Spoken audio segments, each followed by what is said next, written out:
এই স্বার্থপর পৃথিবী কারো কথা মনে রাখে না, কারো জন্য থেমে থাকে না, কেউ তোমারে মনে রাখত না।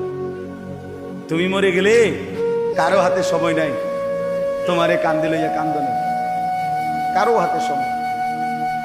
এ বাফেরে দুপুরবেলা জানাজা দিছে, আসরের পরে বাফের জানাজা হইছে, কত কান্দা কানছে জিফুতে। এশার নামাজের পরে পাশের ঘরের থেকে ভাত তরকারি আনছে, এর ওই পেট ভরে ভাত খায়।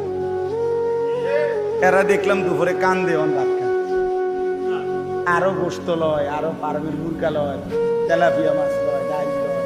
বা কি আপনারা দেখলাম বিকালে কি কান্দাটা কানলেন, বুঝেন? অর্থাৎ বুঝাইতে চায় ওনার জন্য তো আমি না খাইয়ে মরে গেলে হইতো না, ঠিক আছে কাঁদছি তো কাঁদছি। অর্থাৎ দুনিয়া থেমে থাকে না, কারো জন্যই কি থাকে না, থেমে থাকে। এই জন্য দুনিয়া নিয়েই ব্যস্ত না হই, আখিরাতের